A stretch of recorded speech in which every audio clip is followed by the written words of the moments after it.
Hey guys, welcome back to Introduction to Computer Networks. This is Polly, your instructor. So, yeah, good morning guys. Thank you for saying hi. So, now let's go over the announcements. And you will see today, this is the second session of the week. So, what's on the announcements are usually nothing new. Okay, so first one is again the link to the lecture video, and the second is the Google Meet session for the office hour after the end of the session today. And so we move on to the topics. Good. So still today we are on the logistics sides of the course, but hey, surely after we finish talking about grading in textbook and quiz number 2, then we'll start talking on the technical side of the course. All right, morning. There are actually more of you here appearing in the morning session. Okay, I understand that it can be a little bit hard getting up early in a day. All right, so hey, we are at the time to talk about the semester schedule. Okay, Polly likes to break this course into 3 parts, and you see in this video, Polly speaking of the semester in 3 parts, and that's 1.5 minutes long. All right, let's go over the semester schedule in 3 parts. In the first third, we have 5 weeks of lectures followed by an exam. The second third, 4 weeks of lecture followed by exam 2, and the last third, 4 more weeks of lectures followed by the final exam. In the last third, we'll be covering the network layer protocols and a little bit of link layer protocols. Second third will be all about the transport layer protocols. And the first third, mainly the application layer protocols, and allow us 1.5 week time to give you an overview of the internet. And then let's talk about the PAs, the assignments due. In the first third, we have 3 due. The first 2 are straightforward, but the third one is tricky. So W4 is left empty for a reason, so that you can start PA3 early, and therefore you can solve PA3 and submit on time on W5. In the second third, we have 4 PAs due back to back, but no worries. PA5 and 6 are trivial once you solve PA3 and 4. The last third, we have just 2 PA due, but PAA is once again a little bit tricky. So start here so that you'll be able to submit on time confidently here. All right, so that was the schedule. Pretty straightforward. Now what's slightly complicated coming up is grading policy. Okay, so in this first video, Polly would actually break how we grade into 3 categories. Now let's talk about how you earn grades. You will earn the grades in 3 categories. The first one is called homework. You'll be working on these programming assignments, also known as the PAs. There are 9 of them. First one is straightforward, counts only for 3 points, but the rest of the 8, each 4 points. So together, 35 points to earn here. In the second category, interaction, that includes the quizzes as well as the participation. There will be about 50 of these quizzes that will pop up during the lectures. Altogether, you will earn 30 points. How much more you earn out of the 30 points depends on how complete you are answering all these quizzes, as well as how you are more responsive, meaning faster answering the quizzes, as well as how you are more thoughtful and the answers are more unique. Participation. This counts all the interactions with between you and the class. Okay, so asking a question or answering questions from others in the class will all count. And interaction through all kinds of channels such as Discord, email, YouTube live chat session, as well as the Google Meet video session that you might be using for office hour. So all of those counts, and together maximum 5%. Last category, exams. This one is straightforward. There'll be 3 of them, each counts for 10%. And this is another way to break down the 100 points you'll be earning. PAs and quizzes, together 65 points. You'll be working a team, so these will be teamwork. Participation in exams, together 35 points. This will be work as an individual. But, from the proportion, you see that it's very important how you are working as a team. So each team will consist of 1 to 3 members. So this is in case you are a loner, and 3 is the absolute maximum. With the same group of people, you'll be working through the semester for these assignments. Now, every now and then, some students will ask to break up, and that is allowed. All right, so you know that something is probably coming up, and quiz 2 is a little bit more about building the team and then making sure that you follow the grading policy well, okay, as well as the schedule, okay? So they are all connected. Now, let's talk a little bit more about each of the grading categories. First is the PAs, and you'll hear Polly describing, in fact, the PAs, there are 9 of them. It's divided into 2 series. So what each of these PAs in the series is working on, okay? Okay, homework assignments. So these are the 9 PAs. They are the golden programming assignments. For the purpose, we'll be setting up a Unix workstation. Each of the team will be given an account so that you will submit, okay, your code and test it also on the workstation. The TA and I will be grading your assignment based on how well your code runs on the specific workstation. Stage 1 of the PAs consists of 6 assignments. And the goal is for you to learn how to create a TCP socket, establish a connection between 2 processes on the internet, and pass some data around. Okay. And we'll be doing this through a toy internet service that is allowing file uploads. So you'll be implementing a client that uploads a file and a server receiving the content of the file and storing the content into another file. File upload, file transfer service. Just a little bit more about each of the PAs, all right? PA 1 is for you to learn some Unix commands so you know how to work around the Unix workstation at least. Second, using Golan to access files. Okay, this is about reading from a file on the hard drive, maybe do some processing and then write change back to the file. Okay. I have assumed that you know how to do this using at least another language that you learn from the programming class, such as Python, C++. Okay. And more seriously, from PA3, and it's going to be a little bit challenging.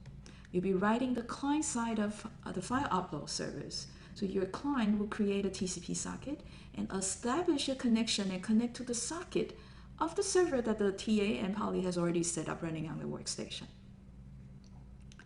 PA4 asks you to switch sides. So you will be the one writing the server and allow your own client to connect. PA5 is to extend the server such that your server not only read from a file once and then done, it will continue to loop, taking a file and then back to wait for another upload, taking a file, wait another upload. So you could handle multiple uploads sequentially. And finally, PA6, just like all the servers for the internet services these days, they should be working, of course, looping forever and seemingly handle multiple clients uploading files simultaneously. Okay, so parallel multiple uploads at the same time. Stage 2 of the PAs consists of only 3 assignments, okay, but they are not easier. The goal is to learn about this web server implementation that is built in already in Golan. So one doesn't need to implement a web server from scratch. Instead, reuse the existing code and create your customized web server. Let's talk about each of these PAs also a little bit more. Now in PA 7 and 8, we'll introduce the function calls and some of the lower level codes of the web server in 2 parts. One is the request interpreter, the other is the response sender. So the request interpreter and the response senders are the 2 very important parts that compose a web server. So web server is first receiving web requests from the client, understand what the request is asking for. That's why it's called the interpreter. And then the server can generate a response and sends the response back to the client. Okay.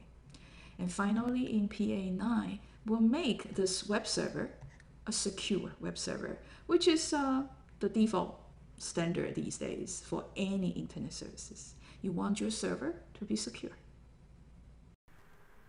All right, so that's PA.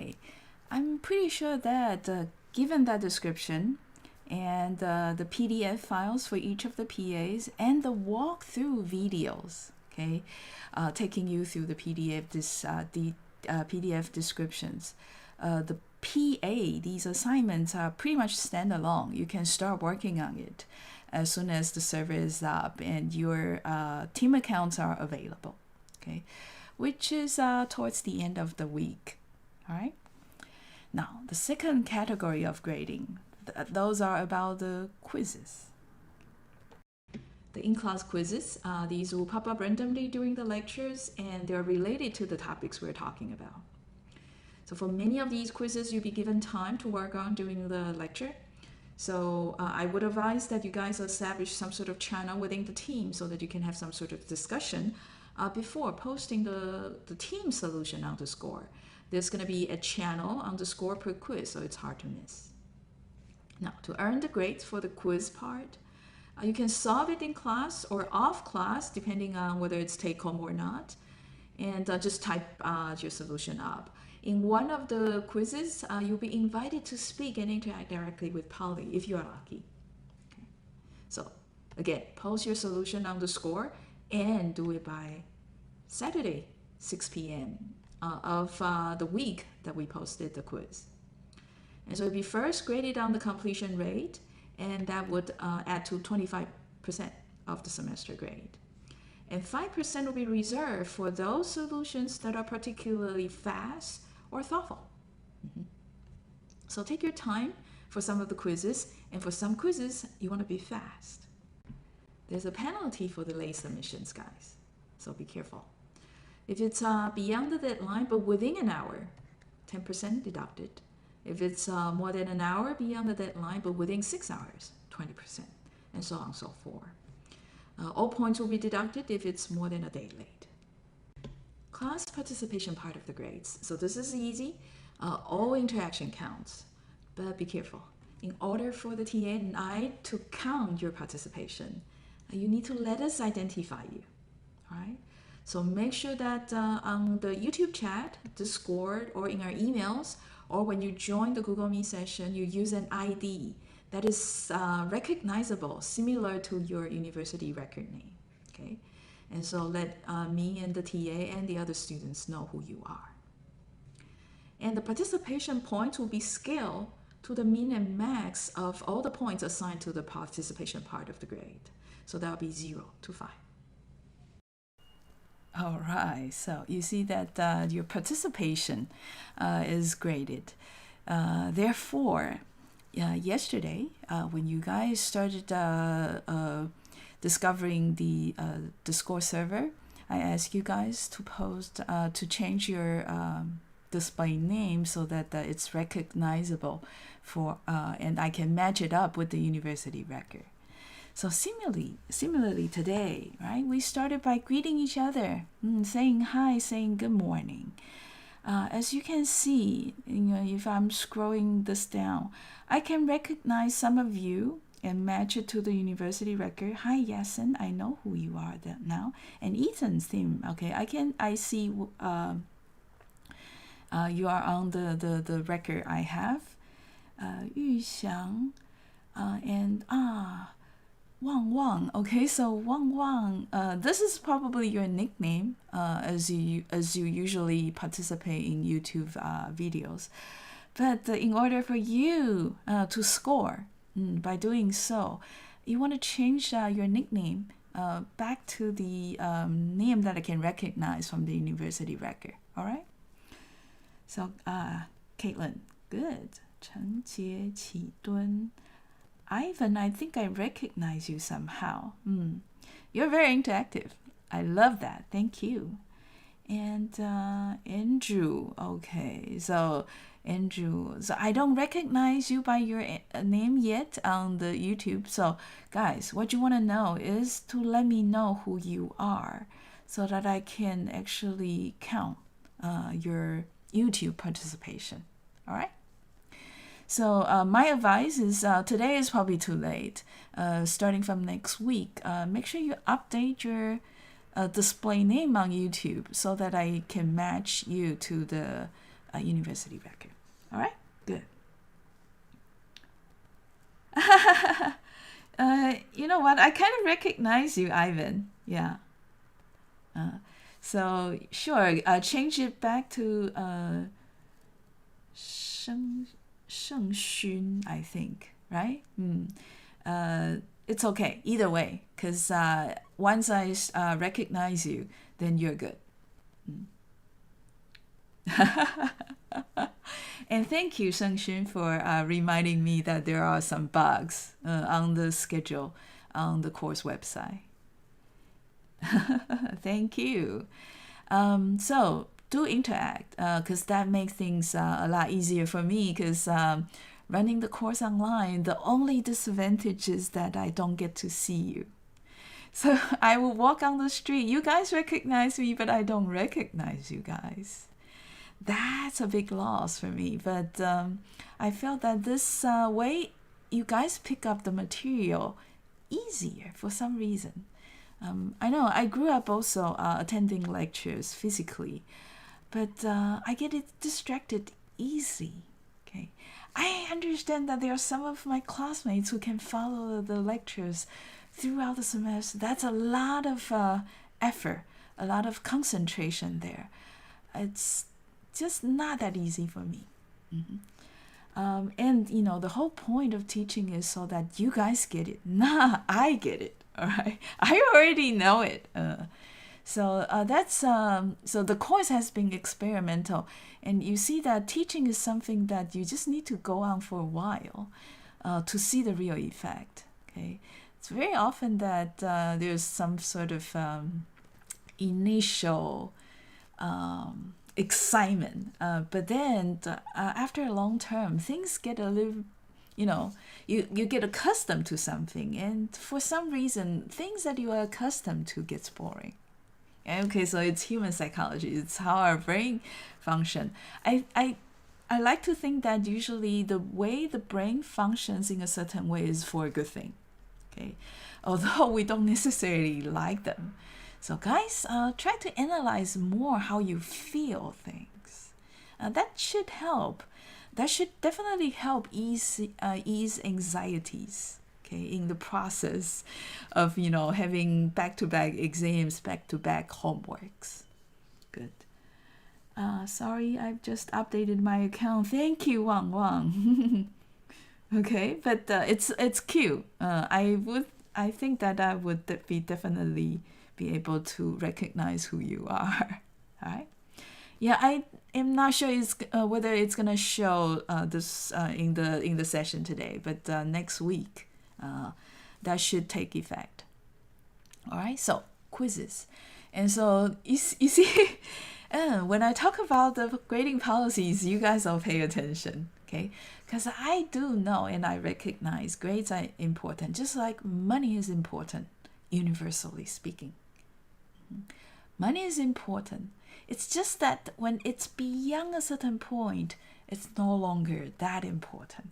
Okay, so you see that a lot of times a statement seems absolute, but it very often is proportional.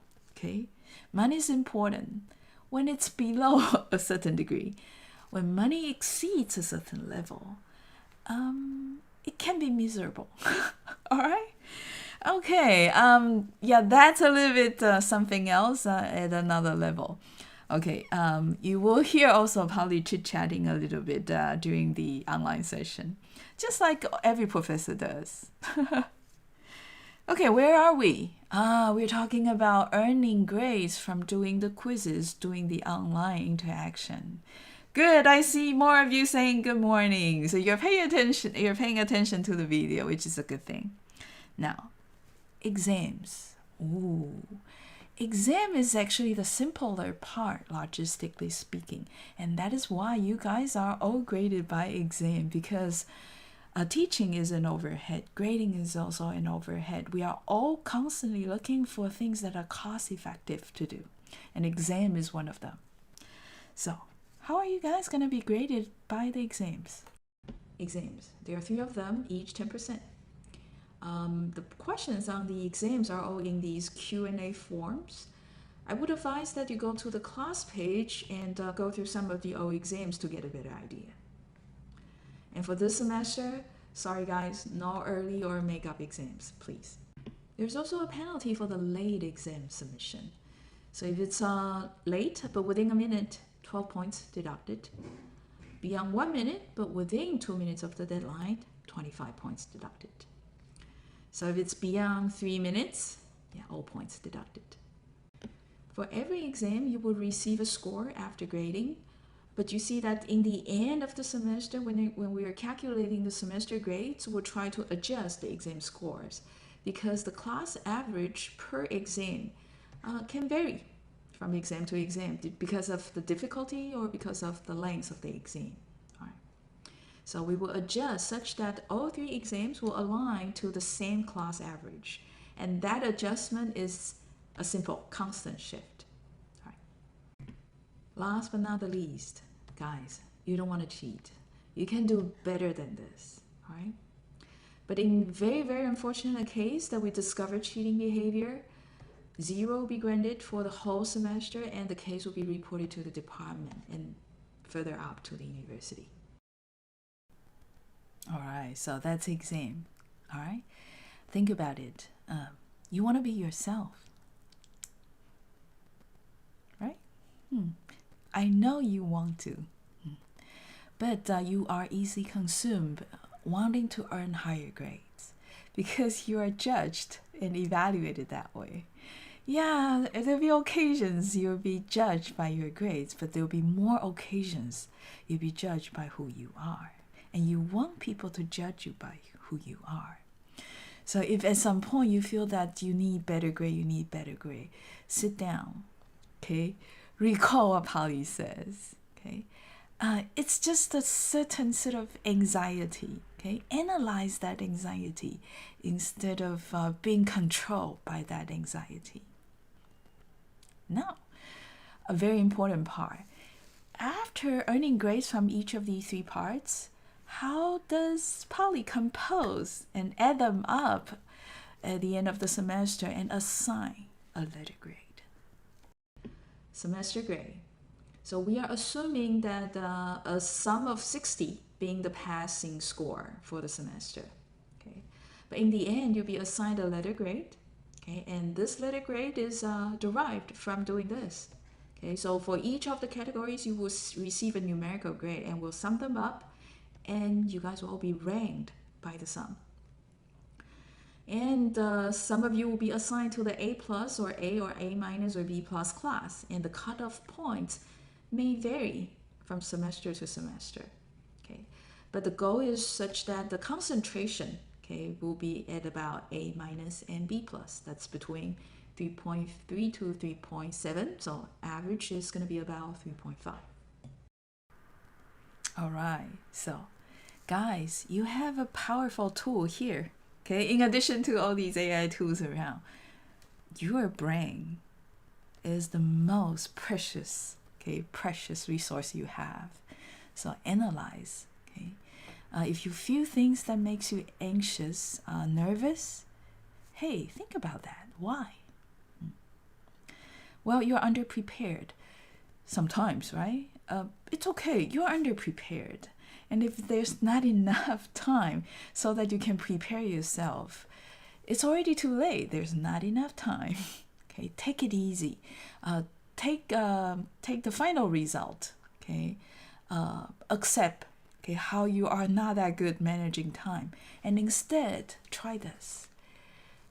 If you need to arrange your time next semester, make sure you take into consideration that you might not be able to complete so many tasks, so many things in such a short time. Manage your time instead. And you know what, guys, that take us to quiz number 2. Okay. Oops. Okay, my mouse gets stuck. And let me go to the quiz.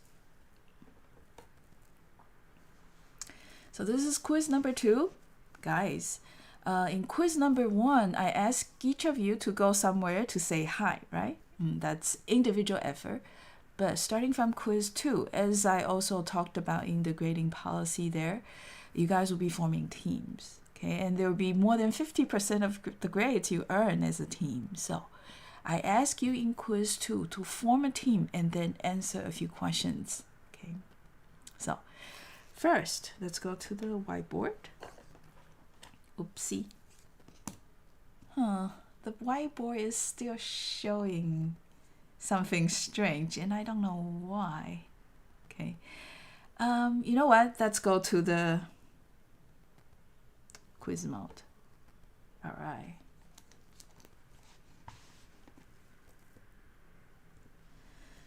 So I'm working from a very different environment. Previously, I'm giving lectures on campus, and the machines there are a little bit more powerful. So the whole machine somehow is still giving me some trouble. And maybe it's because of the new version of OBS I'm working with. But hey, this is quiz 2. Let me just read through this side here, okay? You guys will be asked to form a team from 1 to 3 members. After that, you will work on these 4 questions. Q1, can you write Polly an email or message in Chinese? Q2, what is the exact day of exam 2? And 3, how much penalty for PA8 if you submit it on May 24th, 10 a.m. in the morning? Number 4, can you type up questions in Chinese in the live YouTube sessions? Okay. I suppose Q1, Q4 are straightforward. Q2, not that hard. You can actually go back to the course page, right? There's also a semester schedule there. You can look it up easy. Now Q3. Where did Polly talk about penalty for the PAs? All right, good. And what you want to do is post the result of your answer to the first part and the second part of quiz 2 on the scoreboard. Okay, so that includes the name and student ID of all the team members, and second, your answer to the 4 quizzes. Okay. So what I want to do is to go to the scoreboard first this time. Okay. So this is the space you'll be working on, the channel W1 quiz 2. Okay, guys, go to the Discord and find the channel. You should see the same slide showing up there. Okay. So what I want to say here is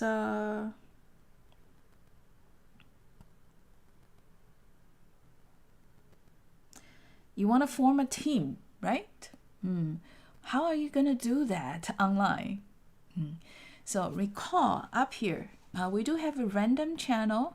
That's where you guys were first seeing. Okay, when you register to the Discord server, the system actually alerted me. That means you guys are already here. In fact, all the members of the server will see you. So this is the random channel. You can actually post anything here, related or not related to the course, but hopefully related to the course. Okay. So what you can do here in order to help you finding a member for your team is this. Hey, introduce yourself, right? So post what's your name, whether you're international students or domestic students, and what year are you, and you're looking for a partner, okay? And those who are a little bit slow, you can probably look at the post on the random channel and see if someone you'd like to form a team with. For example, domestic student hoping to make friends with international students. Feel free, right, to try to find international students and try to form a team. Okay. Better yet, if you guys already form a team, okay, and there are 2 members, and if you don't mind taking in 1 more member, right, introduce your team, right? And so the others who are still looking for a team, but a little bit shy posting about themselves online, can try to join you guys. Okay. Second is this. Many of you might not be able to form a team successfully today, or even by the end of the week. it's okay to form a one-person team in case you're not quite sure, and it might need more time for you to try to find the right people to group with. It's okay to form a one-person team and answer the 4 quiz questions. List your name and student ID as a solution for quiz 2. You guys are allowed to recompose the teams, rearrange the teams until the end of the 3rd week. Okay? Now, in the middle of the semesters, of course, breakup is still allowed, but my advice is still that you think again. All right, so I think that's clear. You guys are given 10 minutes, okay, to form the team and put up the solution for quiz 2. So let's start counting time. And here's the cue. 10 minutes.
Okay, so let me pause the background music, but feel free to work on the quiz, you guys. There are interesting questions, so some of you are not yet formally enrolled in the class. I would advise that you work on the quiz as a as your own team. Okay, so I think Yasing and Caitlin are in a similar situation. Therefore, they are actually answering the quiz too individually. So Ivan, I think you are also on the wait list. Okay, even though the chance is high, for the moment being, I would suggest that you copy what Caitlin and Yesen are doing. So Caitlin, do Q1 and Q4 refer to our ability to speak questions in Chinese? Or now we are allowed to. Caitlin, it's more that whether you are allowed to, but Yasin was not answering them because I guess Yasin doesn't know Chinese yet. Caitlin, if you are capable of communicating in Chinese, I'd be happy to do that with you so that you can exercise. Whether you are allowed to. So that is actually more for the domestic students, so that I kind of enforce them. They all know English well. It's just that they don't get to say it or use it on a regular basis. All right. I was also confused about Q1 and Q4. It's whether you are allowed. Yeah, okay, I'll rephrase that. Okay, because it's more for international students, so the questions are more whether you can speak Chinese or type Chinese. But no, I meant to ask whether the students are allowed to say it or type Chinese. Good questions. Any other questions? No. Good. Then I'll let the music play again.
All right, so it's time. Yeah, so you see that Yesen is a one-person team. So what I would do after today is to assign you guys the team number. So Yasin here will obviously be team 1 and Caitlin will be team 2. So yeah, so you guys are editing the solutions, that's fine. Okay, so you guys are not allowed to write email and messages in Chinese to me. And can you type up questions in Chinese in live YouTube channel? Definitely not. But occasionally, for example, at the beginning of the semesters, you guys have no ideas that you can do that. So, yeah, a small percentage, yes. And 99 high percentage, no. Okay, good. I see that the trend seems to be going this way. Good. But more importantly, if you are late submitting the PAs, for example, it's almost a day, then there's a significant percentage deduction. And Qi Dun actually calculated what that meant for the semester. That's a big, big loss indeed. Okay, star for Qi Dun. Okay. Yes, but not recommended, indeed.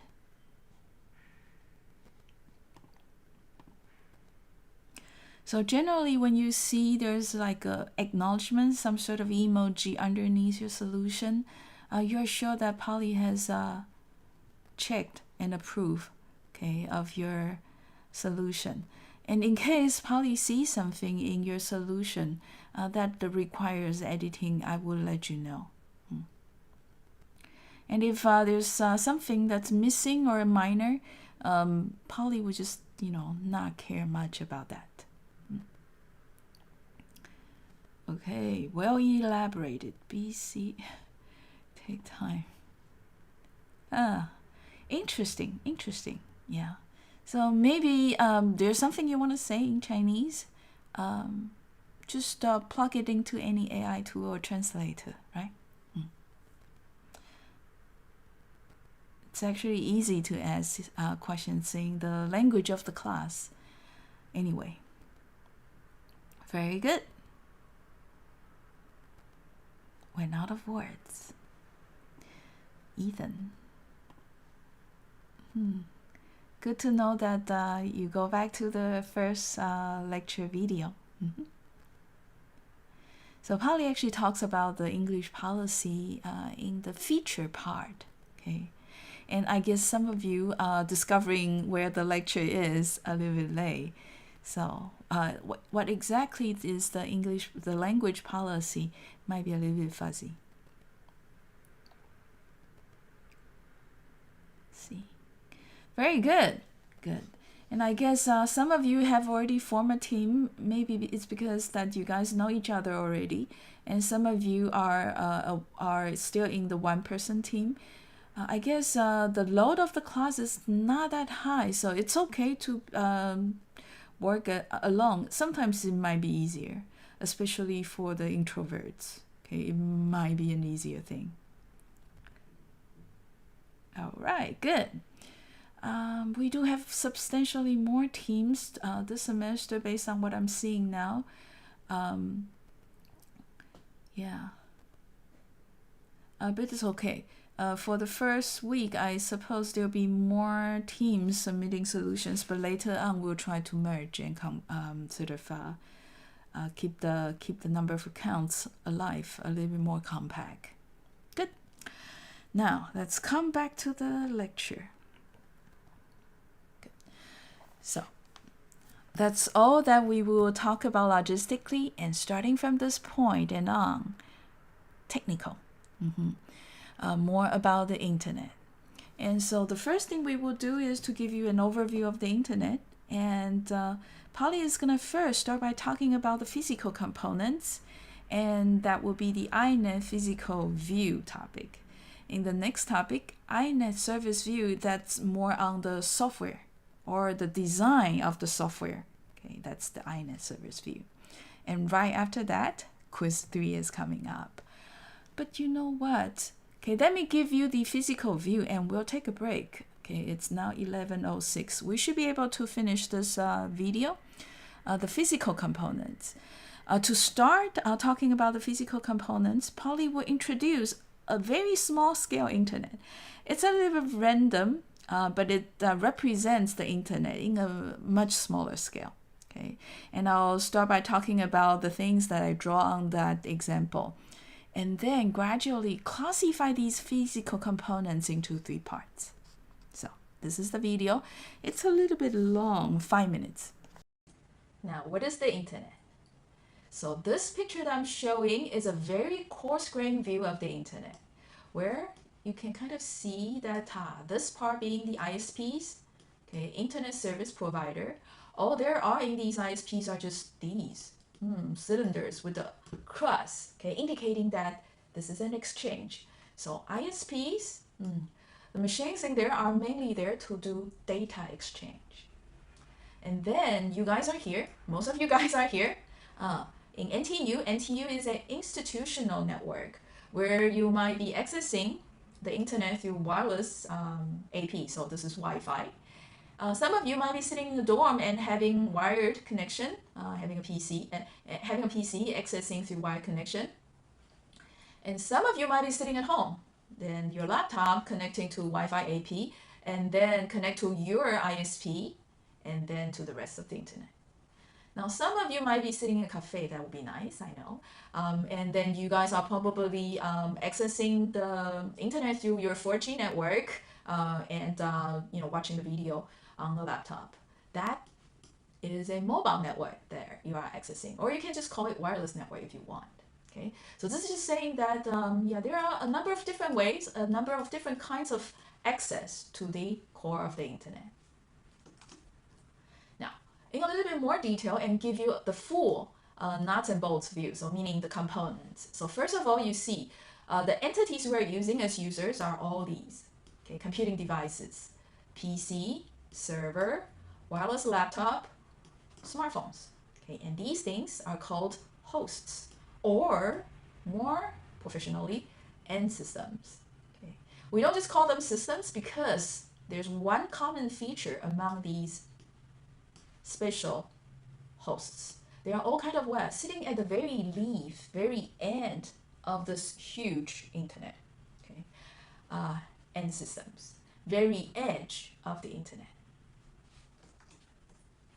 And then, as I mentioned, right? So whatever machine you're using, whatever end systems you're using, you're connected somehow, right? To a cellular tower, right? To a Wi-Fi AP, to a institutional switch. Okay, so inside NTU, there are also a number of these routers exchanging data because we do have several departments, right? So you see typically institutional networks, there are a few more level of hierarchy than the home network, than the mobile network. But some of you could be accessing the NTU PEEP, a wireless network to the internet. All right. So these access networks, what I meant by access network there are not really there's a network. Okay. Really, they are communication links. Right. So if it's wireless, then we are using a radio link. If it's wireless and through a satellite modem, it's a satellite link. Now, if you're connected from home, chances high that it's a fiber link. Now, if you are connected through Ethernet I know for sure is copper link. All right, so these are different communication links we might use to access the internet. They can be wireless and wired. Now, these different access link or communication link technologies are all slightly different in terms of this, the transmission rate, the number of bits they can transmit per second, BPS. Now, in this course, computer networks, we also call this transmission rate the bandwidth. It actually meant more the width of the communication band, okay, of the network band. Now, this is somewhat different from if you take electromagnetic wave courses when we're talking about, oh, there's certain frequency band in the EM waves that we're using to transmit modulate bits. Okay, so bandwidth there is also referring to the frequency band. But here, the bandwidth, we actually refer to the network channel band. All right. At the abstract level, it's also a band, but we actually meant the band of slightly different things. And last, yeah, very important entity. Most of us don't see a router in our everyday life. If you want to see one, I don't know, check out these videos released by Google and showing their data center. All these, slim boxes there is a router. Okay, and they are running all the time, passing data, forwarding data in really high speed. Okay, and by the way, I'm actually saying the routers forward packets because on the internet, the data are usually divided into chunks. Okay, and these chunks are referred to as packets. So later on, you'll see me saying data packets or data messages. Okay, I actually meant things that are similar. All right. So routers, well, there's just one thing, routers. Of course, these routers are manufactured by different companies, so therefore there are different brand names like Cisco, like D-Link, yeah, lots of them. Juniper, there's another one, a major one in the States. All right, so the physical components in three categories. And it's time to take a break now. It's currently 11:12, so we'll resume the lecture 11:22. So what I would do is to play music and go back to the opening slide. Okay, so let's take a break, 10 minutes.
All right, time's up. Let's come back. So we just see that these physical components on the internet can be classified into end systems, access nets, and routers, which is towards the core of the internet.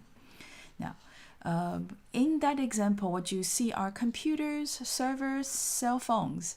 But you know what? Nowadays, there are actually many more devices at the end as end systems connect also to the internet. So this is the video to make sure that you know that the variety of the end systems is now much higher. All right, so let me say a little bit more about the end systems with this slide. Laptop, PC, servers, smartphones. These are the things we typically use to connect to the internet. But nowadays, if you go to these electronic shops, if you go do a little bit shopping on the Amazon or PC Home, you see there are these generation of new things coming along, and they can all be connected to the internet. They're called the IoT, the Internet of Things. Yeah, things is a very general term because these things don't have a specific form. So they could be internet-capable toaster, internet-capable power meter, internet-capable mattress, internet-capable fridge. And this is a picture frame. Okay. So for example, Watt. This is a smart meter that connects to the internet, and this meter can actually take the reading and go on Twitter and tweet the reading itself. You can imagine that the power company, power suppliers, energy suppliers can just take the readings from Twitter without taking a trip, okay, to your home. Smart mattress, right? So this mattress can sense how you sleep overnight and provide some feedback to you. This can further be made into something that's a little bit robotic, not just being capable of sensing, and so try to adjust the firmness of the mattress so that to ensure you have a good sleep. Smart fridge, I always like to have one of these. So it actually takes, there are cameras inside, so they take actually photos of the milk. So sometimes when I was in the grocery shop, I would really like to know whether I should be buying milk today. So this smart fridge will be able to remind us, okay, when we're in the grocery shop, whether it's time, okay, to buy milk. Picture frame. I think this is one of the very, very old IoT device. It's connected to the internet, and it was using a way that, hey, so you guys can send recent pictures through these IP frames to your grandpa. So you give these IP frames as a gift to your grandma, and so that every day they kind of see different pictures from you. Now this one is Polly's favorite. It's a smart toaster.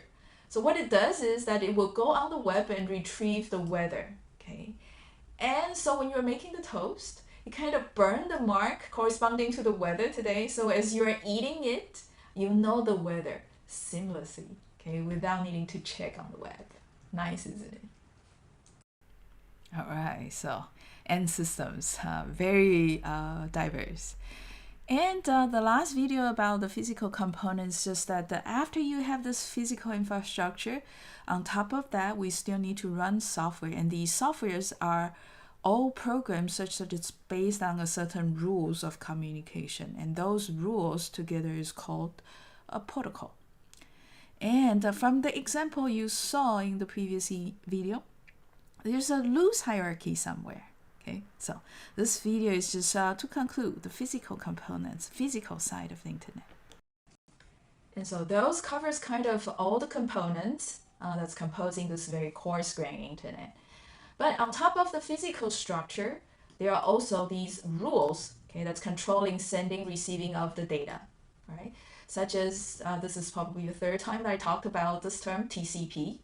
HTTP is the protocol, the set of rules, okay, overwatching how you send data over the web. Yeah, so pretty much for each of the service, there is a specific protocol. For each type of service, for data transferring, there's a specific protocol.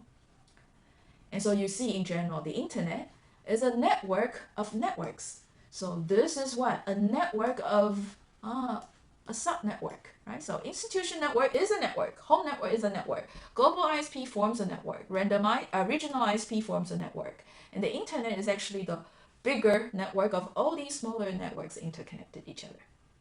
And it's loosely hierarchical. Why? If you look a little bit closer, yeah, this mobile network is connected to actually a higher tier ISP, while this home network and institution network is actually connected to a lower tier, a regional ISP. Okay, so it's not necessary that mobile network is level 2 or level 3. Okay, in this case, it's actually level 2 at the similar level as the regional ISP if they share the global ISP. All right, so this is what I meant here. It's loosely hierarchical. Right?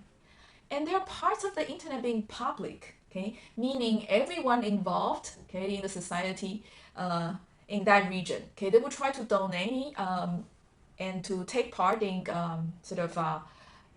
contributing the expense of running that public part of the internet. But for most part of the internet, it's now private. So for NTU, an institutional network, to access the institution's ISP, usually we pay. Okay. Similarly, at home, you pay the ISP for access. Similarly here, if you're using 4G, yeah, you pay someone to get access. So these, as long as you're paying, that means you're accessing a private network. Okay. There are occasionally public network. Not a whole lot, but usually public network, the reason that we don't pay is because essentially we are contributing part of the work, okay, sharing part of the cost already, okay, by forming a consortium and paying a specific membership fee. All right, so that was the physical view. Now the service view, this is talking more on the software side. So given that physical infrastructure is software running on top of it. And you will see that, based on the example in the previous video, you see that the computers, laptops, smartphones, those devices that we have access to personally are sitting at the edge. Yeah. So these programs or software running on the edge are more likely the kind of services that the users are doing. Okay, personally as well. So those are called the applications, and they are all running at the end systems.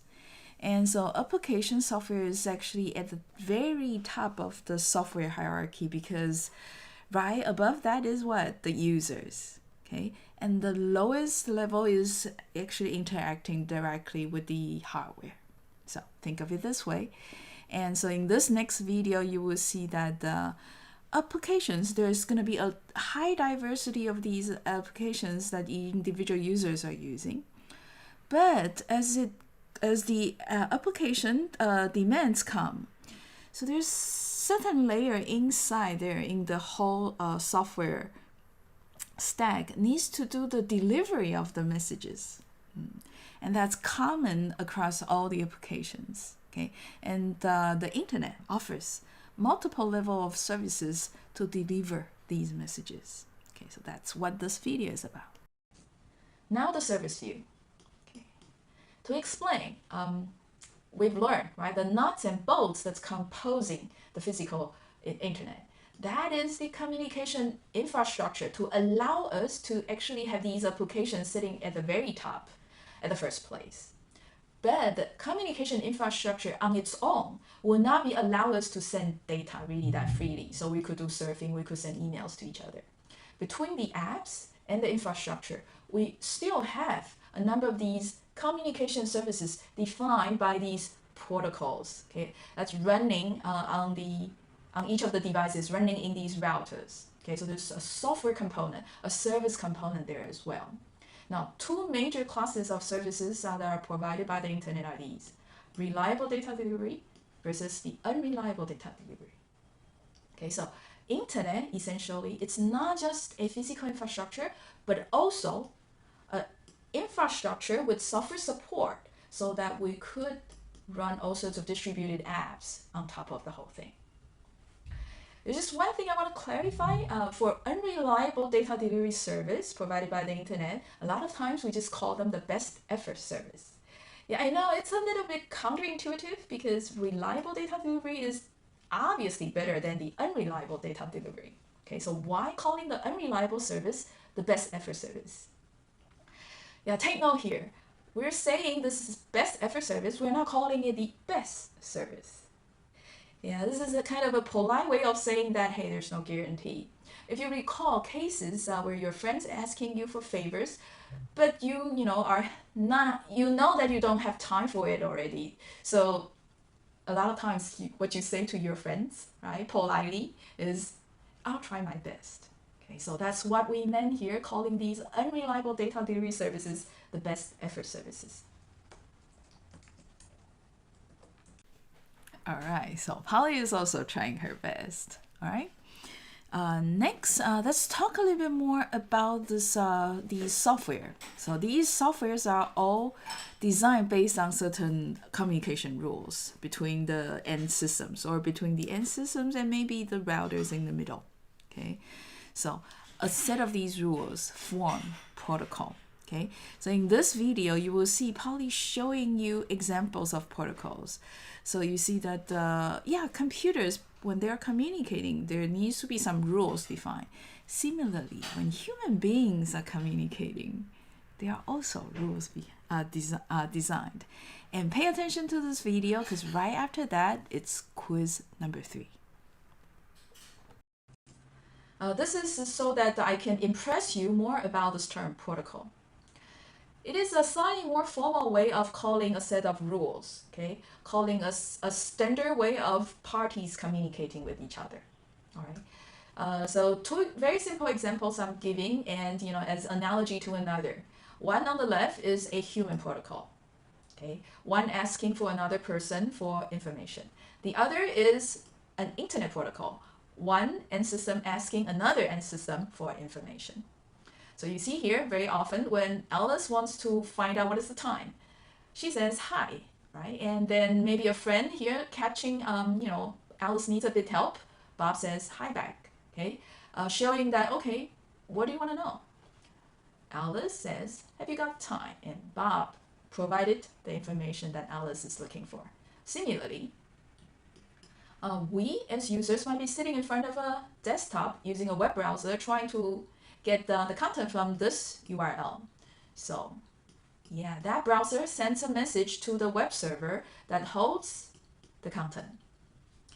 And that server will say, sure, you got my attention. What are you looking for? Client sends, I'm looking for this page. And server sends back the content, okay, of that URL is indicating to. So that is a simple protocol in human world and in the computer world. To sum it up, a protocol, it can be a human protocol or a computer protocol. Okay, so that example you just saw is for Alice to ask Bob for a time, a client asking for a server for certain information, or for you to ask a question. For example, if you raise your hand, right, that's like you saying hi. And if Polly noticed that, Polly says, okay, good, what is the question? Then you start by asking the question, Polly answering the question. So that is the protocol to get a question answered. Okay, so for people first meeting each other, how do you introduce each self to each other?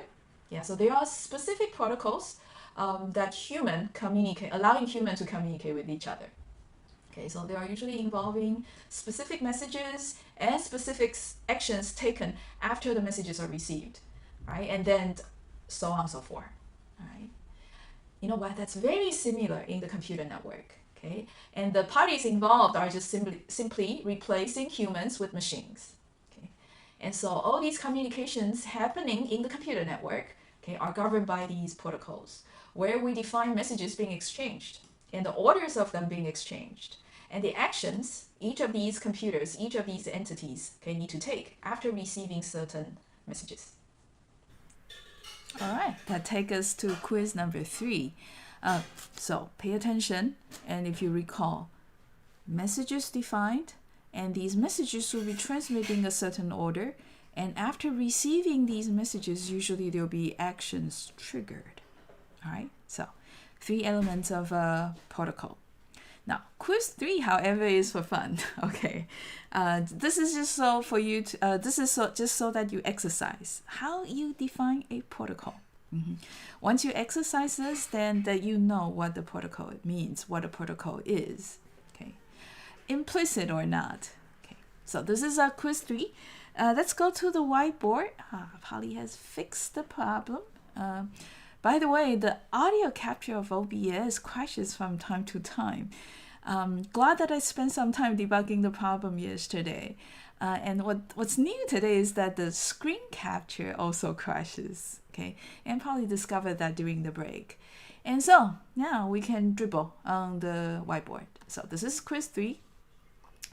Yeah, so Polly likes to read. I used to read broadly, but these days I probably spend more time on TikTok or YouTube videos. Okay, anyway.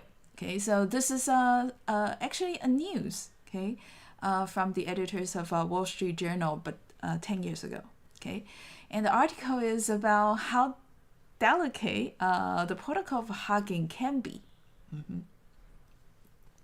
So greeting, okay, as a task we do almost every day and multiple times every day is in fact complicated, whether we know it or not. Okay, so you see that whether you greet each other properly depends on the background of the people you're greeting with.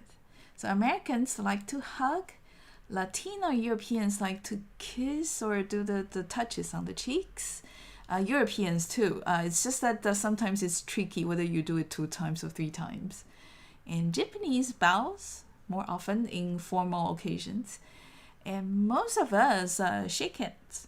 Okay, but if you think about it, during these COVID years, okay, a few years back, we don't shake hands anymore. People stay online, so greeting is going virtual in a way, right? And if you think a little bit more, okay, so this is what's in the article. So you see a guy hugging a girl, and from the facial expression of the girl, you see that she felt awkward, uncomfortable. Okay, so why? Okay, I mean, hey, in America, the hugging is universal, saying that, hey, I'm passionate about meeting you. So it turned out to be polite, and so eventually you make friends, right? You want to do what others do or whether others are comfortable doing. So in a way, if you think about it, greeting each other is complicated because you need to think a little bit more or get some more information before you actually perform the gesture, right? So question here is asking, how do you know if you should bow, shake hands, hug, or do the touches on the cheeks so that you eventually make friends? All right. Yeah, I don't know why. So you guys are probably very good at discovering how this course will run. Yeah, you know what, guys? I guess it's no longer a secret because Polly actually keep all the videos, lecture videos from the previous semesters online. So if you just go through a couple of these videos, you will see what these quizzes are and, hey, what others have proposed as solutions. So yeah, maybe we don't need to spend too much time there. So let's go to the discourse space. Yeah, and this one is on week 1, quiz 3. I see that you guys are already providing solutions. You know what, I was gonna say this. Okay, first of all, this is the first quiz that you see an open-ended problem. So there's no like correct answer to that. And in fact, for many of the questions, Polly seems to be going for a clear solution, but you see that you can elaborate the solution as well to earn that extra credit, right? As we see a student doing in quiz 2. And if you answer faster, you also get a bonus. But guys, no worries. For open-ended questions in particular, I'm looking for solutions that are thoughtful, unique. Okay, refreshing. Okay.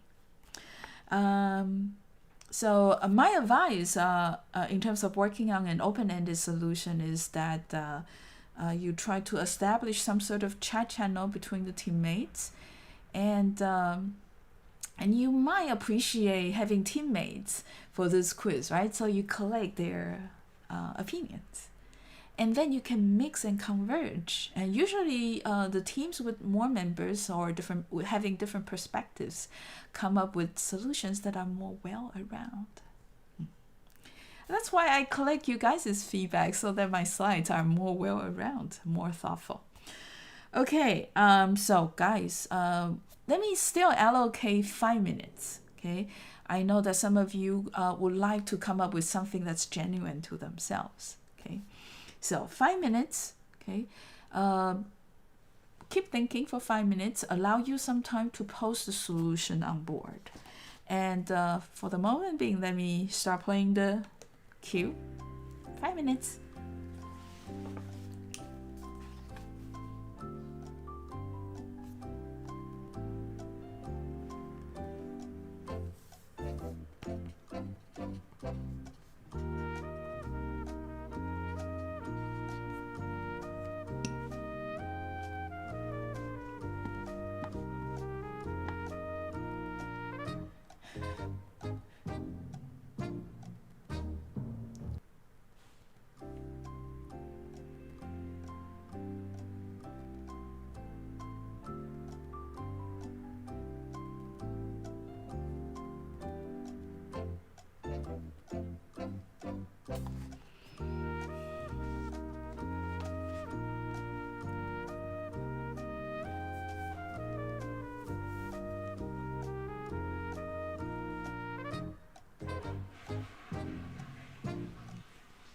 Oh, and I missed something.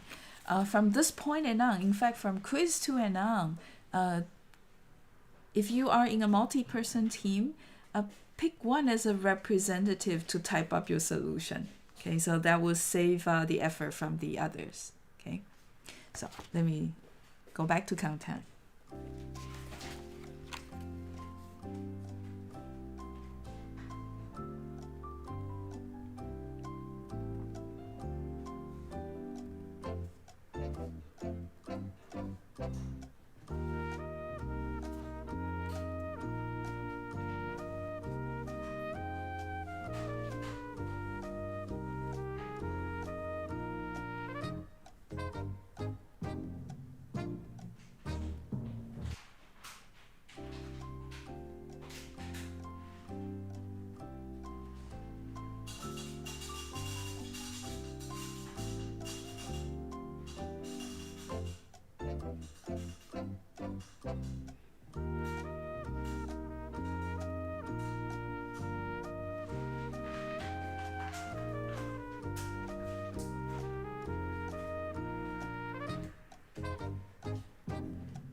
Hey guys, time's up. All right, so this is typically the my favorite part teaching the class. So I get to see you guys' ideas. Some of them are very, very interesting. Okay, and I see a little bit who you are as well. I hope that you don't mind showing that. It's okay to show yourself. As long as you're not violating the laws or anything, right? So, Sparrow here says where you are. Oh, okay, by where you are, right? Because hey, even though if someone is coming from a foreign background, but if they are in Taiwan, right? So they will be usually more acceptive of what the customs are here. Although they might not be exactly comfortable, but you might still be able to make friends in the end. Okay, and Yasin was, wow, hey, you know how to define the protocol already, right? And it's very executable, like a pseudocode. As for origin, respond about origin and then agree with origin in response. So, yeah, as I mentioned in the article, right? Once you know the origin, then you know how they greet each other, and then you apply, okay, the way they greet each other. So it's a very the style of providing the answer is very computerized already. Ethan, understanding the culture. So you probably start by asking, or investigate. I think many of you said that. Research, right? Hanan also says research beforehand about the culture. Yeah, it's just that when you run into someone accidentally, this will be harder to do. Just following what you are most comfortable with and not force yourself. Yeah, Yuzhen. So I guess you're an introvert too. So what's comfortable for you will be comfortable for others, I guess. But I don't know. I mean, it can be a little bit cold, right? Okay, so excuse my cat here. She participates also from time to time for the rest of the semester as well. Get familiar with the one culture, background. Yeah. You see, great minds think alike as well. I see also similar solutions. But Andrew here is very interesting. He said that you can first say hello and then decide the way to greet them by their accent. Interesting.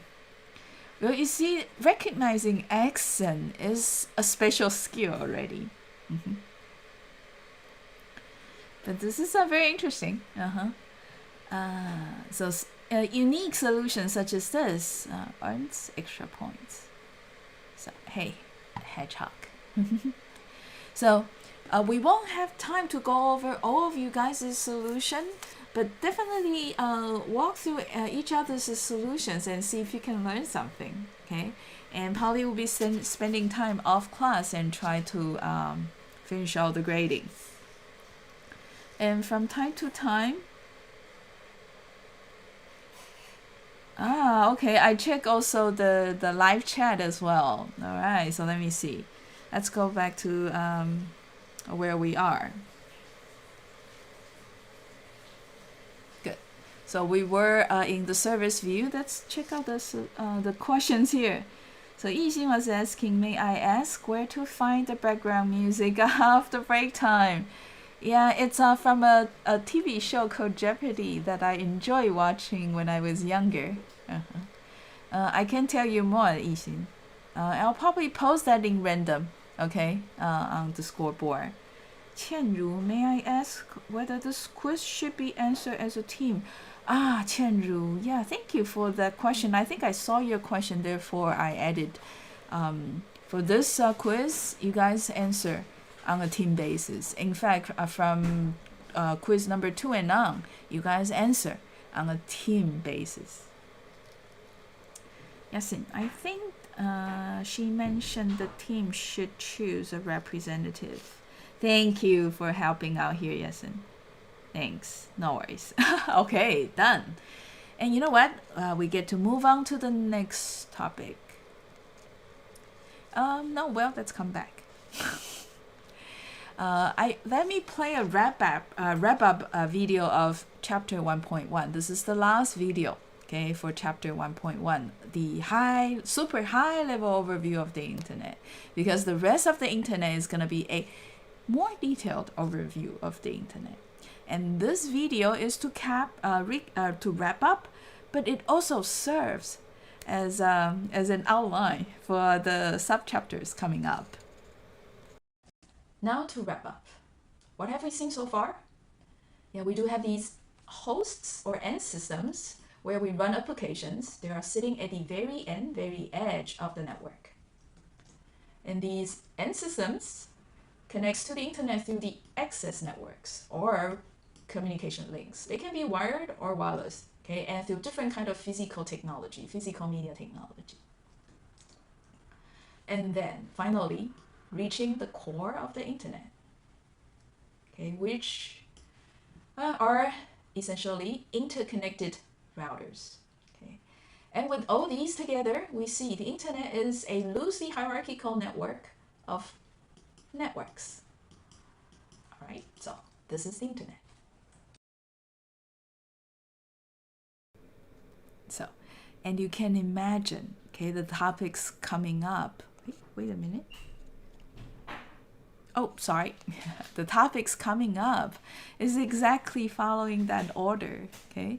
So we'll start talking more about the edge of the internet, and next, the access network. And you can imagine in the next subchapter, so edge and the access network will be chapter 1.2 and 1.3, the core of the internet. All right? Good. Now you're prepared. Let's go ahead and start talking about the edge of the internet. Who are the edge of the internet? The users. Therefore, runs on there are the applications. Okay, for the end systems to communicate with each other, and the communication styles are usually twofold: client-server and peer-to-peer. Let's take a closer look into each of the components, and starting from the edge. So essentially, we have lots of these end systems running applications at the edge. Two very dominant examples, web and email. So for example, this guy here, a laptop. This guy here, a server. Okay, usually server are higher end machines having more computation power or higher amount of storage. So web browser will be talking to a web server requesting for a web page. Okay, so that is called client-server model application, where the client requests for services and receive services from the server. And you see that the expectation of these servers are that they run all the time, 24/7. And that's why these servers need to be higher end machines, having more computation power, having higher amount of storage, and have more reliable internet connection. Okay, so as we mentioned, web browser here, web server here. Now, some of the pairs could be running email. Then you have email client, which is typically the email reader. And then there'll be email server. So these email servers, usually you don't get your hands on, okay? You don't see them. Just like the web server, you don't typically see a machine, okay? Physically, that is a web server. There's another way of communicating the end systems, the applications running on the end system, that is called the peer-to-peer model. Okay? The idea there is to get away without this, always on server. Now, imagine, right? Setting up a web server yourself and allowing thousands and maybe millions of clients in the world to access your web server. You do need a lot of what? Money, right? To maintain it. But some applications might be more grassroots effort where you don't want to be able to afford servers and yet you still want to be able to exchange data. Yeah, that is what the designers of these peer-to-peer applications are thinking. Let's minimize the use of high-end dedicated servers. And instead, why don't we, right, smartphone, laptops, desktops, laptops, just, connect directly as peers, one to another. So there do exist several of these peer-to-peer applications. Skype is one example. BitTorrent, I'm sure that some of you have used it before. is a very dominant example. It's still very popular now. And besides these two, there's one example that you might go, oh yeah, that's right. It's called the Bitcoin or cyber currency. So that blockchain allowing the cyber currencies to track itself is a peer-to-peer network. So there's no particular server. That is the whole idea of having these virtual currencies. Okay, instead of having a central bank to overlook everything, to track, record everything, to monitor any of the currency exchange, virtual currency, Bitcoins, it's completely distributed. It's peer to peer. And we'll definitely talk about and go to the details of these application layer protocols that run on the end systems in chapter 2. Okay, so that's actually the first layer of protocols that we will be touching.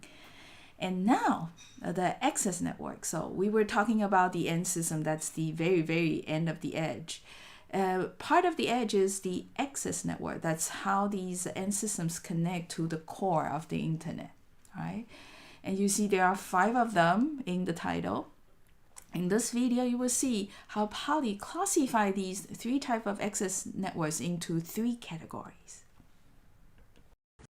Now let's move a little bit inward and talk about the next component, access networks. We know by now, access nets are there to connect the end systems to the edge routers. What we haven't talked about are that there are several of these access net technologies. In fact, in the next few slides, Polly is going to talk about 5 of these. And depending on where they are used more often, they are classified into these 3 categories: residential, institutional, and mobile. Residential meant home access. So some of these access net technologies are used more at home, deploy more for home environment. Some of these are used more for institutions such as NTU. And some are wireless, okay, so people can still access internet as they're on the run. For example, 4G is a mobile access network. Now, as Polly gets into the details and talk about each of these access net technology, try to pay attention to the bandwidth each of these technologies promises. Some of them offer higher amount of bandwidth, some lower amount, and some offers symmetric amount of bandwidth between downlink and uplink, but some offers more downlink and less uplink. Pay attention also to how the access net is being used among the users. Some access nets give you this amount of bandwidth, but all the users accessing the network will share the bandwidth. So if there are more users, each one gets a smaller cut. But some technologies actually, offer big bandwidth, and that access net will actually allocate a specific amount to each of the users. So each of the users will be guaranteed a specific amount, which is dedicated. Okay, and if there are more users, none of the existing users will suffer. All right, so now we're ready to start from the first one. It's called ADSL. It's one of the older access nets, but still existing. It's in fact the cheapest, and therefore for 50 people, ADSL is still the choice. So in this video, it's a little bit more than 5 minutes. You will hear Polly talking about how much bandwidth you get if you subscribe to ADSL, and whether the bandwidth is dedicated or shared among the users on the same access net. That will be the first part. In the second part, you will see Polly showing a picture, and then with that picture, Polly illustrate and take you through how it works. Now that's sorry. The first technology is called the DSL, Digital Subscriber Line. This is pretty much a legacy technology, which is building on top of yet another almost legacy technology called the telephone network. So let me draw your attention to the example at the top. Where the telephone network is, starting from here, the phone set, okay, where you make a phone call. So the signal is going to travel through the phone wire to the hub on the wall. There are lots of also wires behind the wall, connect you through the central hub in the building and then out on the streets. And there are quite a few cables buried underground, especially for Taipei City, and those cables take the phone calls to the central office. And inside the telephone company, there are these switches. They're switching the phone calls, and eventually the phone call reaches a friend that you're calling to. So this is the telephone infrastructure, and it has been there since, I think, late 19th century. But starting, I think, late 20th centuries, we want to do this. Okay, generating emails from our home PC and send that to a friend somewhere else, okay, connected also to the internet. Now, to allow this home PC to connect to the internet, we borrow the telephone infrastructure, particularly the cables and the wires we have in the buildings under the street, so that we could send the data somehow to the central office of the data network providers here. And the way it works is this. Let's assume we're sending an email to a friend. So that email is going to go and reach the DSL modem first. So DSL is the name of the technology. Modem here is actually modulator and demodulator. Okay, the first few letters combined. So what it does is, hey, email coming from your PC is in digital form. It's going to be converted to the analog form, so it can go on this cable here and multiplex potentially with analog phone calls coming from the phone set. So these together can travel the cables and reach the central office of the service provider. And by the way, very oftentimes the telephone service provider is also an internet service provider. Now, once they reach the central office, this big box, DSLAM, it's DSL, I think access multiplexer. Okay, whatever it's called, what the functionality of this yellow box is simply, first, split the analog signals. Some of those could be analog voice for the telephone network. It will go on this way. Some of those are for the internet. It will go on the other way. And before this analog signal can go out to the edge server, DSLAM also demodulate the signal from analog back to digital so that it can travel the digital data network. You can imagine vice versa. Your friends send an email back through the edge router and reach the big yellow box, and that email gets converted to the analog form and multiplexed with the phone calls together, traveling the cable, and finally reaching the household. First, go through the splitter. If it's phone call, go this way. If it's internet data, go this way.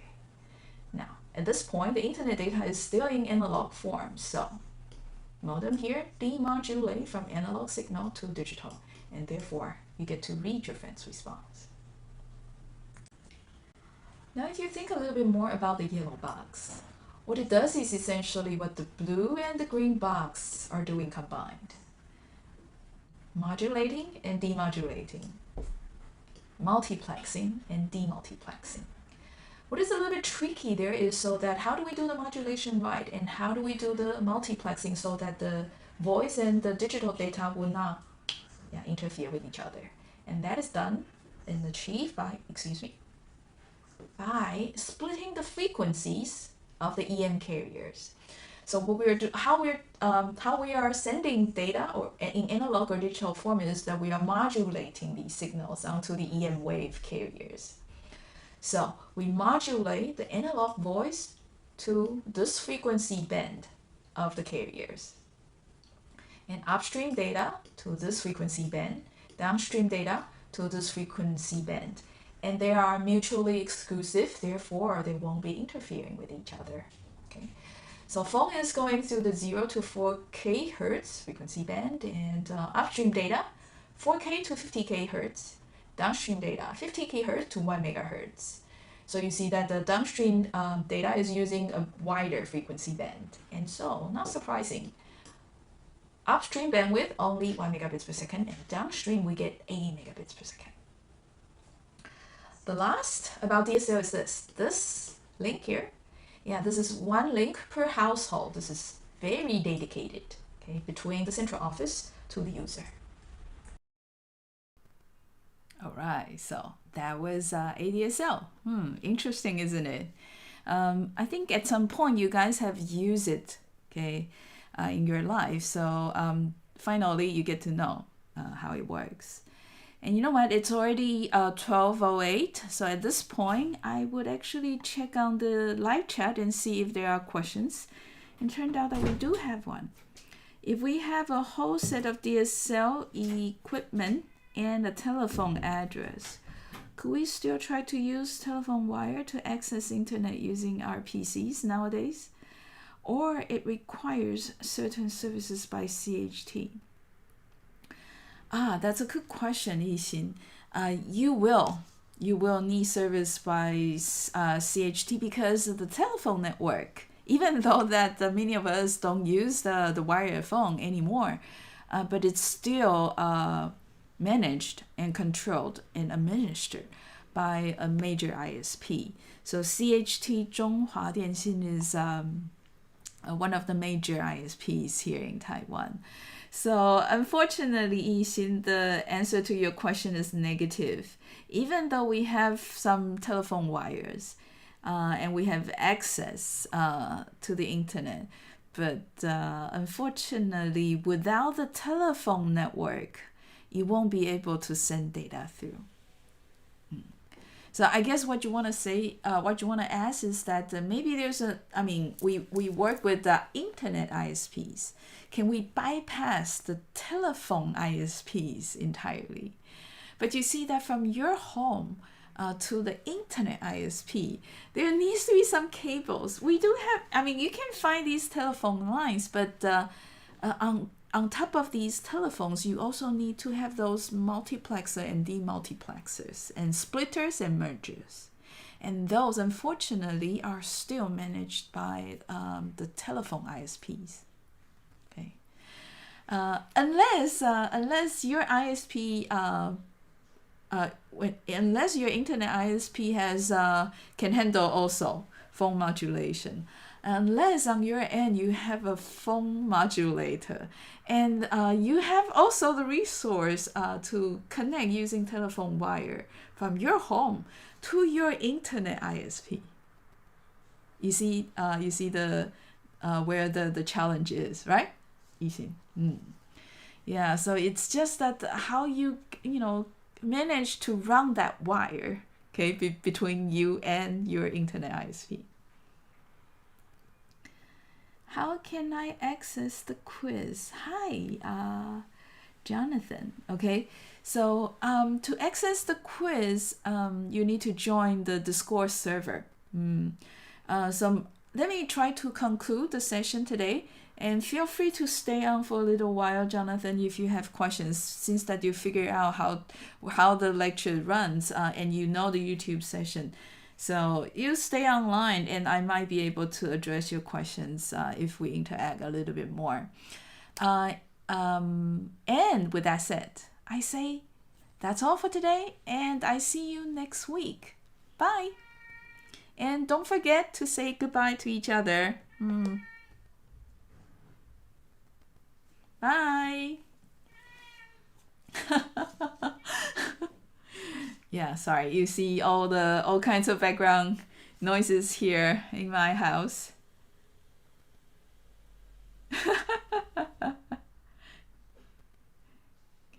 Yeah, so yeah, she participates.